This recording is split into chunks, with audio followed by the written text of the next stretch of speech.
Alright, good morning, good afternoon, or whenever you're watching this. It's currently 6:48 on September 29th, 2024, and I am on my way to go pick up a 2009 Kawasaki KX85, I believe. Seller had it listed for $1,000, and we ended up agreeing on $650. He said that he rode it last year and then put it away for the winter and went to go start it up this year and couldn't get it started.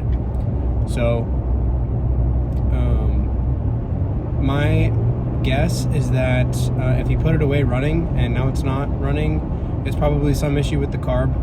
So we're gonna go check it out, and I've been driving since like 3:40, so the GPS was showing about 3 hours and 40 minutes from where I live to the seller's location. So have a bit of a drive out there and a bit of a drive back. Won't get home tonight until well after 11. So I'm just hoping that when we go there it's in good shape. So yeah, I will see you guys hopefully when we get there. If we can do a little filming and hear a little bit more about the bike.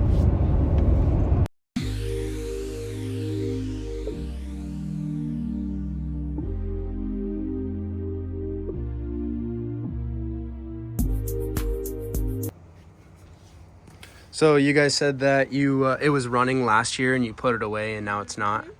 Okay.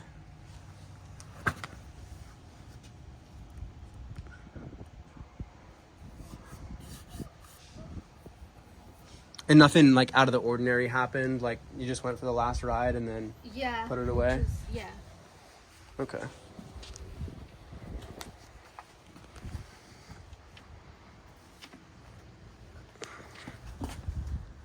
It doesn't kick over at all? No. Sometimes it does. Sometimes it gets like stuck. So Okay. we're not sure what's wrong with it. Gotcha.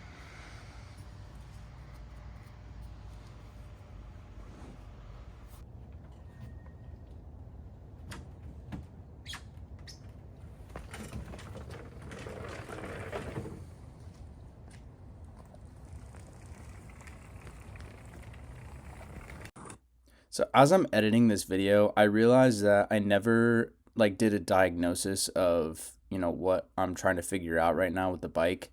So it might be a little confusing as to why I'm just getting it home and just immediately tearing into it. But I think I might have just forgot to record it or something like that. But basically this thing wouldn't kick over at all. So I was going through my process, and I was like, well, if it won't kick over at all, it's either got a stuck piston or the crank is messed up. So either way, the engine needs to come out. So that's kind of what I'm doing now, is just breaking it down and just getting to the heart of the engine to try to figure out which part is actually messed up. Wow, look at that. No air filter at all. Oh, that is a great sign. So we'll add that to the parts list. Looks like it doesn't have the screen or the nut or anything, so hopefully this isn't all dirty and clogged up, which is definitely a possibility.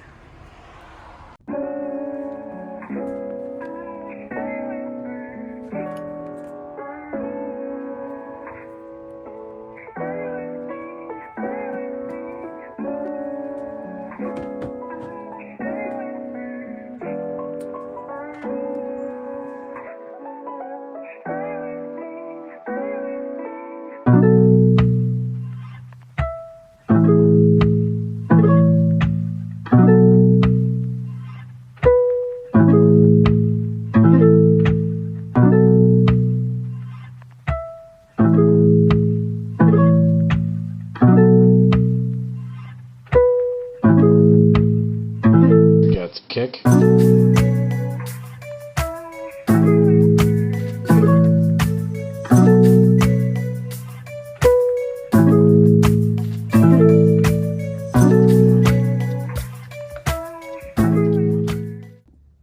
Guys, another thing that I noticed, I couldn't see it because the shroud was covering, but 167 hours on this guy. That is a long time. Let's hope that somebody just rebuilt it and maybe put something in wrong and it's fresh, but that is a lot of hours. Can't really tell, but there is coolant in there. You guys can see that. So we're gonna go ahead and get this intake boot off real quick. I have read online that these tend to crack quite a bit. Wow, that wasn't tight at all. So that's one thing to watch out for if you're buying one of these machines. All right, we got the last bolt off that. Kind of an awkward angle. Let's take a look at these reeds. Looks like it has carbon fiber reeds. Gasket looks like it's in decent shape. It's not super roached. Intake boot is starting to crack, just a hair. You guys can see that, better lighting. Intake boot doesn't look too sexy, but it's not bad. It'll do. It will certainly do.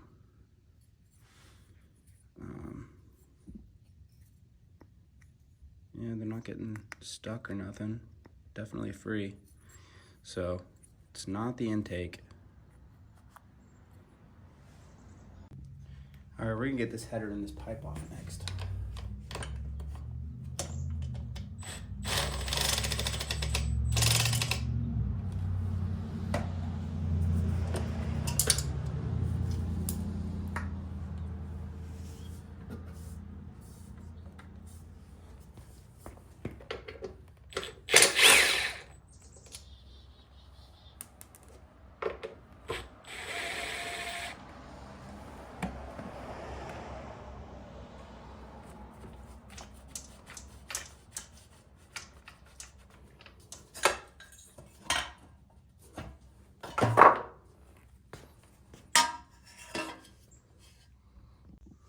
All right, so off camera, we got these mounting bolts out and then we took the head bolts off. So let's go ahead and get this head off and see what it looks like.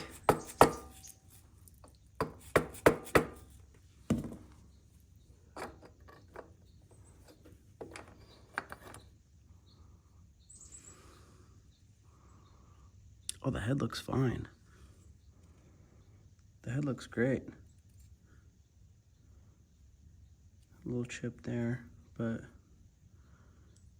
other words, pretty great condition. So this is kind of interesting. I just took off the rest of this shroud and our water pump doesn't want to move at all. So as we're getting further into this bike, I'm starting to realize this is probably a bottom end issue. Piston looks completely fine. We'll know a lot more once we get the head off, but we're probably looking at bottom end here, unfortunately. So gonna have to pull the engine out and see what it looks like.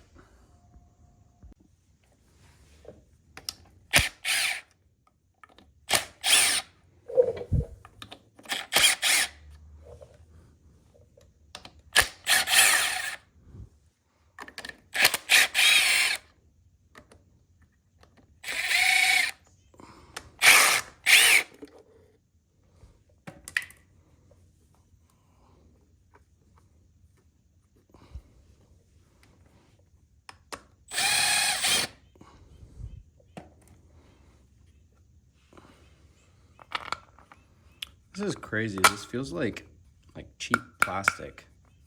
I can't imagine that this is the stock cover for the stator, but I mean, what do I know?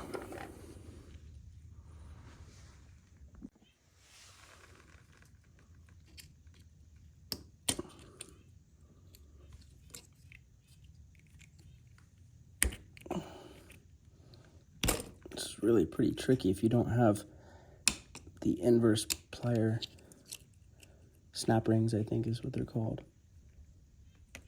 Oh, almost had it that time.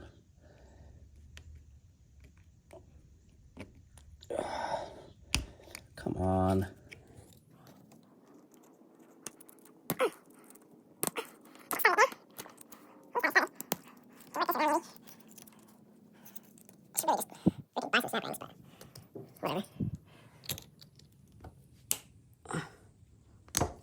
Yeah, I'm buying snap rings. Never mind. I got it. No need for snap rings when you're the man. Now, will that come off of there? No, it won't. We're going to have to take the wheel off. Damn it! Alrighty, folks. We were able to get the cylinder off, and it actually doesn't look bad at all. The cylinder, it's got some water in there from the coolant, but that'll clean right up. No major scarring or scoring. You see a little bit of grooves, but again, that typically just looks like the coolant there. The cylinder is in great shape, but I wanted to show you guys something that I saw. So this is, actually I'm gonna come to the other side. So this is the piston right here, and the piston doesn't look bad. It looks like it's in pretty good shape, but they had to have been lying about putting it away running. I mean, look at that. Look at how much play is in that crank. No wonder this thing won't kick over. This crank bearing is completely fried. So we're gonna need a new crank, unfortunately. So I guess I will just work on getting this engine out of the bike, getting that rear tire off, and then ordering up a new crank. So guys, we have done a ton of off-camera work. We basically got this entire thing stripped down. We removed all the gears, and as you can see, I'm ready to split the cases now. But I was trying to split the cases before, and with this stator still on, and it just was not coming off. But I've heard that these cases can oftentimes be glued together, and it'd be really difficult. But of course, I didn't have a stator puller, so I had to wait and order one for this specific one. I have a stator puller for my CRF. So that just came in, so we got the stator off and the flywheel. And of course, there's these bolts here holding in the case. So of course, it's not gonna separate. So I'm gonna go ahead and separate these cases now. All right, folks, another thing I wanted to show you is that all of these bolts that I'm pulling off have like this thick RTV, like gasket making material. And you can actually see the old gasket making material is like this white gray stuff. And then it's got this, looks like fresher black stuff here. So my guess is that somebody probably rebuilt this recently. Or maybe not recently, but at some point it got rebuilt. So this is its third rebuild. But we're going to hopefully split the cases now that it's all separated.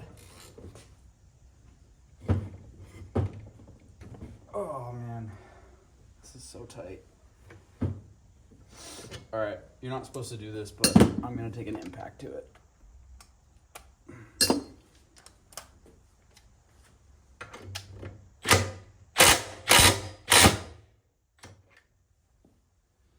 Go. We got some separation there.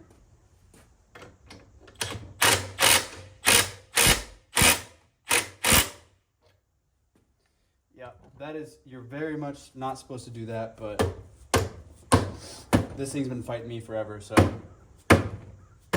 Plus it was only $650, so if it breaks, it breaks.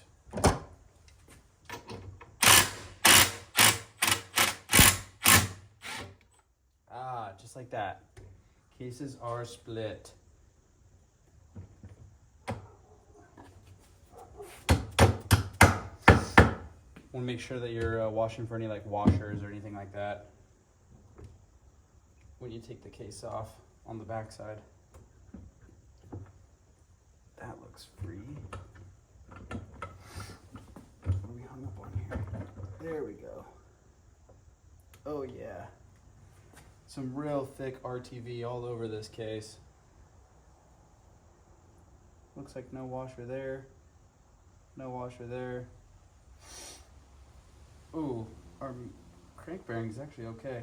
But yeah, look at all this RTV. It looks like they didn't even clean out any of the RTV or gasket maker. This just looks terrible. So this is gonna need to be deep cleaned for sure. But the case actually doesn't look like it's in too bad a shape. The sealing surface, although very dirty, doesn't look like it has any deep mars or scars or anything like that, so definitely be able to reuse this.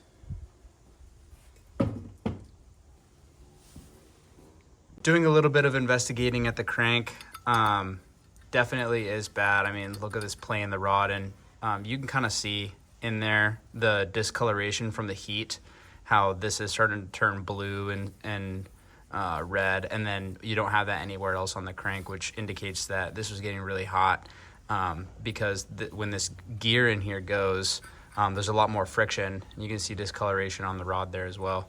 So what's gonna happen next is I ordered a new rod, a new inner bearing, 2 more plates, and we're gonna go and press this center pin out. And once we get that out, we will get our new pin in there, and then we'll have to rebalance this guy, which I've never done before, but I'm sure I can figure it out. I mean, how hard can it be? So that's kind of what we're up to next. So in the meantime, I think I'll probably do that tomorrow, and we'll just clean it up for now.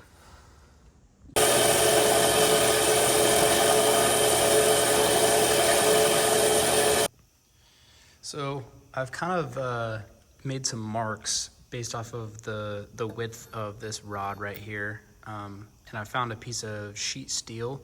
So my plan is to kind of slide this crank in here like that. And obviously the crank is now hitting on this piece of steel right here. So the plan is cut out this little notch right here, and then hopefully the crank will slide, and a majority of the crank will be sitting in this little archway right here. That way when we go to put it in the press, it'll have more of a stable base to press out of. Because if you just try to put like a bar across, like if you were to take the crank right here and just put like a bar straight across and not have any support up here, it'll just bend the crank and you won't be able to get it out. So I'm gonna try to torch this off. Don't make fun of me, my torch skills are very, very bad. I haven't done this a lot, so we'll do it together.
All right, moment of truth. Will it fit?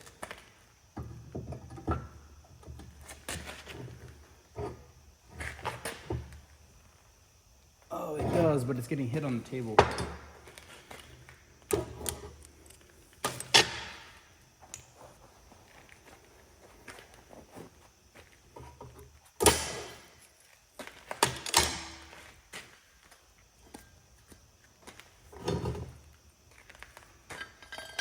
There we go. That's what we're looking for right there. Ah, this thing's super hot still. Ah, even with these huge leather gloves.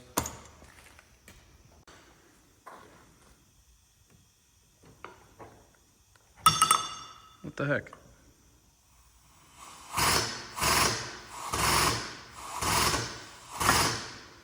Okay, we got tension there.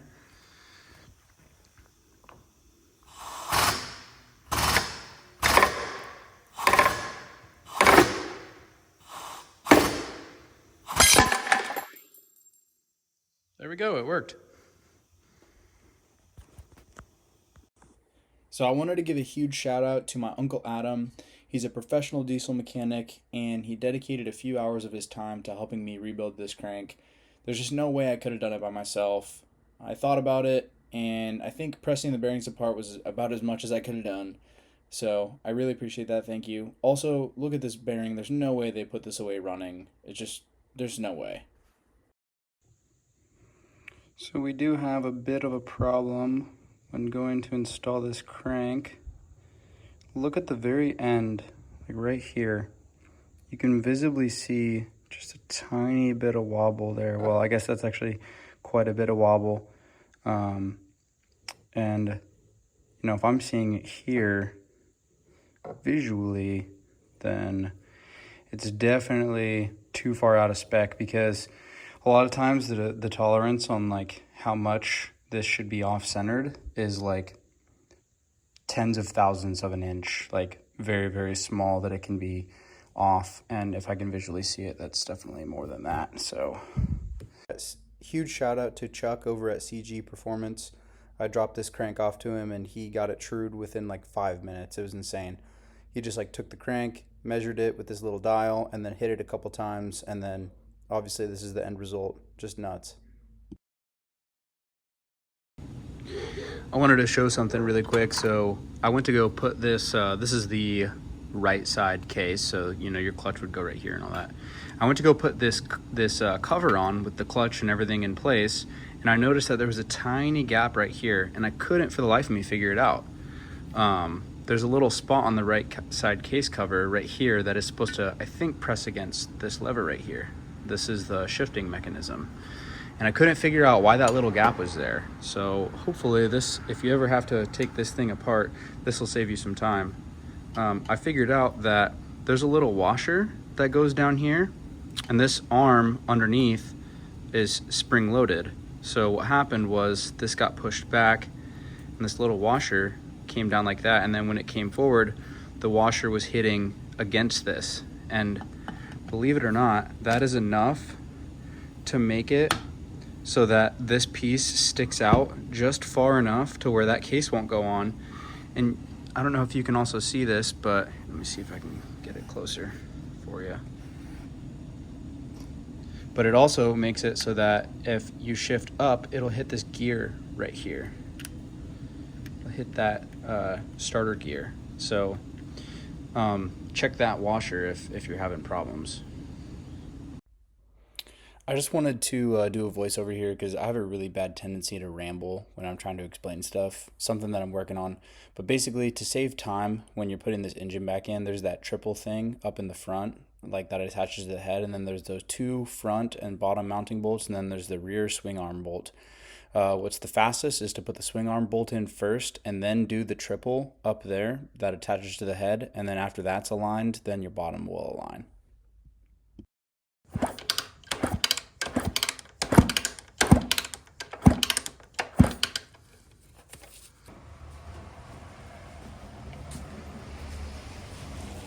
All right, this is the first start on the KX85. I'm pretty low confidence that this thing is going to start just because I've never rebuilt one of these before. So the odds are very high that I put something in incorrectly. So I guess we'll find out. Turn the fuel on there. Give it a couple pumps.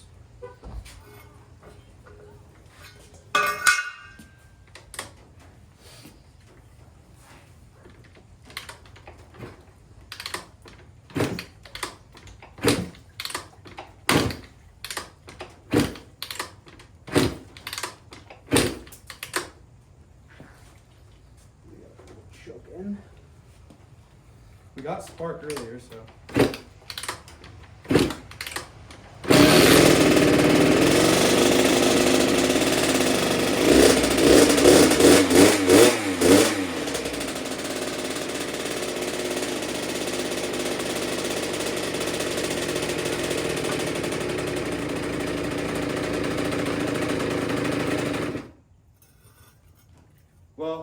Okay, we got it started.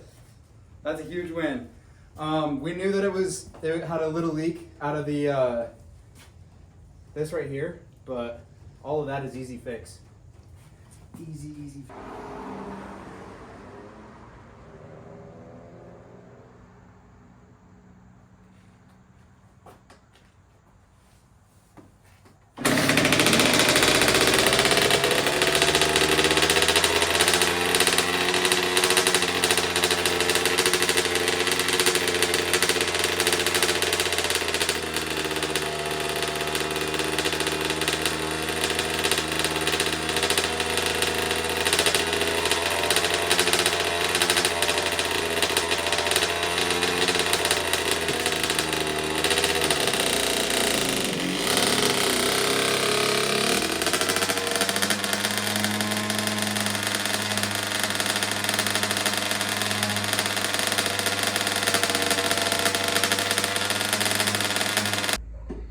Alrighty, so we have our 1 gallon of fuel here. We have our 32:1 ratio. That's a little bit more, but I also have a little bit more fuel in here than 1 gallon. So this was one of the problems that we thought it might have had, was that the ratio was off. So we will be solving that because the KX85 manual calls for a 32:1 ratio. So we'll be mixing up fresh gas. And we just emptied out our old gas into the throwaway pot. So hopefully this does something for us. Okay, so we got the new fuel in, we got the new jets in. We're hoping that this solves our white smoke problem and the throttle issues. So we'll go ahead and turn the fuel on here, pull the choke out, give this thing a few kicks, see how she runs.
She still kind of seems to be idling a little high.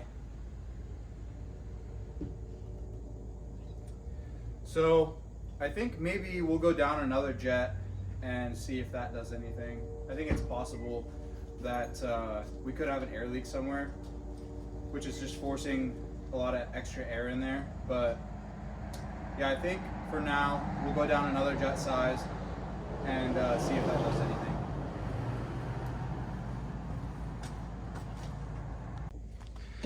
Okay, we went down to a 35 on the pilot because, like I mentioned in another video, the pilot jet is responsible from 0 to quarter throttle.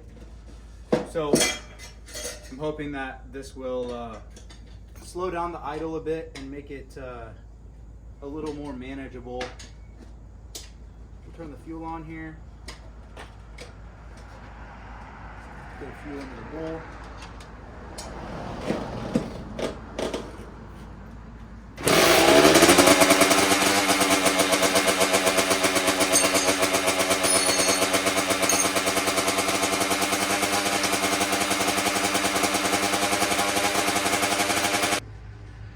All right, so we changed the clip position to the second from the top because it was at the third. So we're gonna see if that has any bearing on this thing running.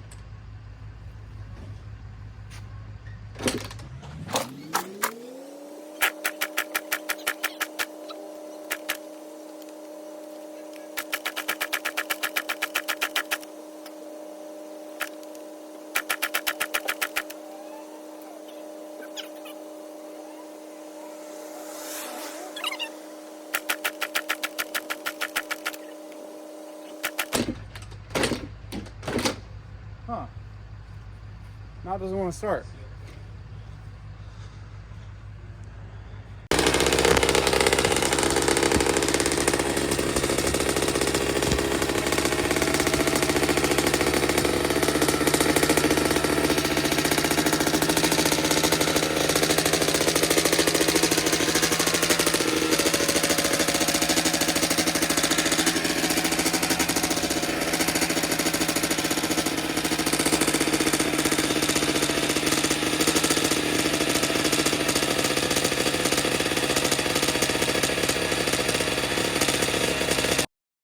After spending countless hours working on this thing, this is really where it occurred to me that we probably have an air leak, because I was adjusting the idle and or the fuel air screw all the way in. It was basically all the way closed and the bike was still running, which in my mind kind of started making me question whether this thing had a major air leak or not, and that's when I turned to the air filter.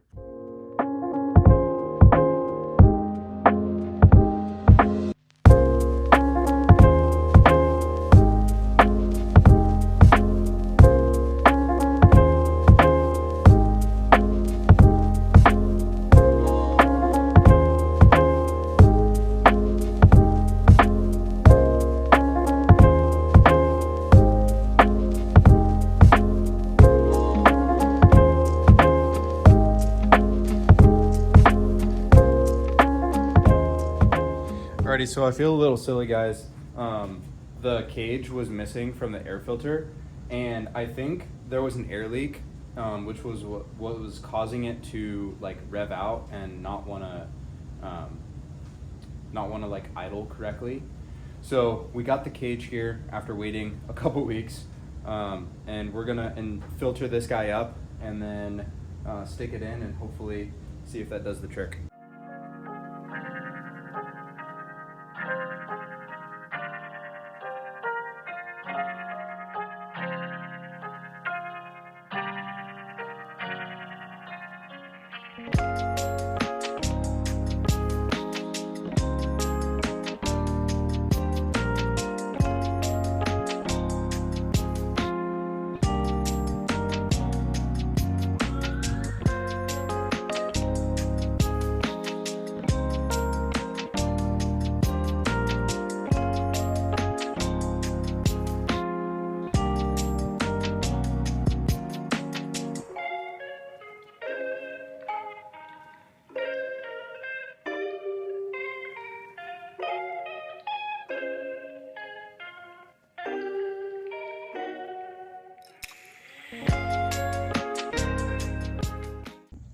So these are the jets we just pulled out, a 135 and a 35. Pro Circuit recommends for the KX85 a 138 for the main and a 42 for the pilot, so we were way too small on the pilot. But our 135 was probably good for the main jet. So I have here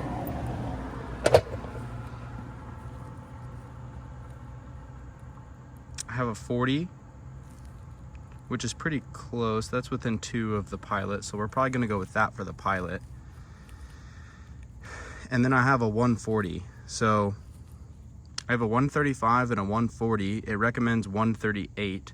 So I think I'm just gonna stick with the 140 and the 40 on the pilot, because those are both within 2. So we'll put those in and see how that works, because we had the 135 and the 35 in there. So we'll do that.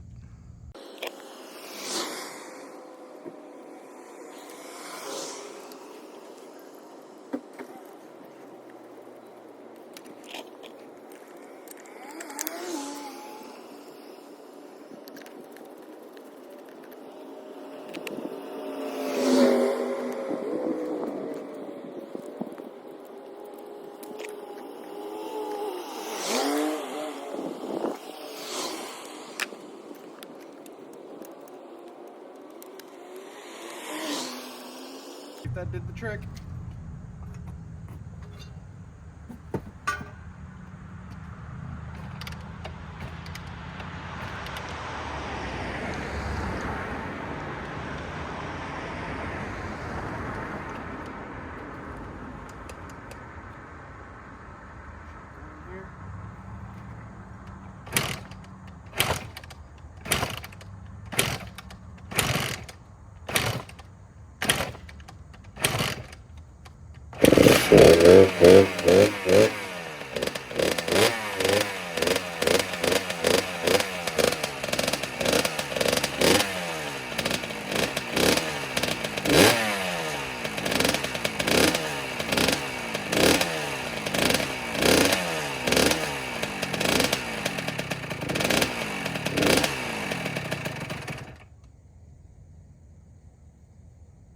Well, it sounds like it's running a lot better, so that's good.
That's how it's supposed to sound.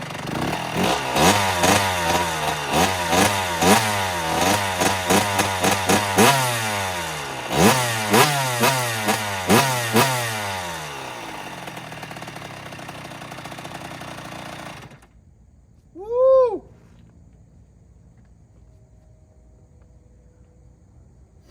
Guys, this thing is really, really fun. Its power curve is like, you get to about like 3/4 throttle, and then it just freaking lets loose. This thing is really, really has a lot of like power on the top end. Not so much on the bottom end, but oh my word.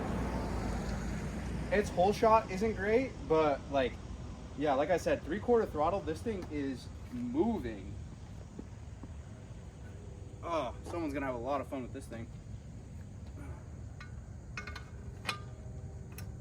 Thank you everyone for watching. So we actually picked this guy up on September 29th, 2024, and we just finally finished it, and it is January 9th, 2025. So this one took me quite a bit longer than the other bikes and things that I've been working on. You know, I finished, I think, 2 or 3 other projects during the duration of having this bike, and this was kind of like really my first flip that I had to like work on quite a bit. And I think part of the reason what took me so long was that I waited to order parts, and I kind of just didn't really know what to do when it came to deciding whether I wanted to buy a new one, a new crank, or repair the old one. And so I kind of let it sit for a couple weeks without really doing anything on it. And I actually disassembled it like pretty early on in the process, and it just sat in pieces on my bench, and it was a really daunting task to try to put something back together that A, you've never taken apart before, this is your first time, B, all of the parts are everywhere and they've been sitting there for a long time, so you know, I didn't really know. And I also like rearrange and reorganize things during the process as well, so you know, it was just, there was a lot of the factors that went into this taking so long. But anyways, to recap, we took it apart, figured out that it had a bad crank, so we pressed the crank apart, got that repaired, and then got it trued, got it back in, started rebuilding it. Kind of showed you guys that process a little bit along the way, and then found out that it had an air leak through the air filter because it didn't have the cage. So then we had to wait about a week and a half to get that new cage, and yeah, that basically fixed the problem with it wanting to rev out. So I picked this thing up for $650 for all of like the crank pieces, and you know, it was missing like a little clamp. All that stuff was like around $185.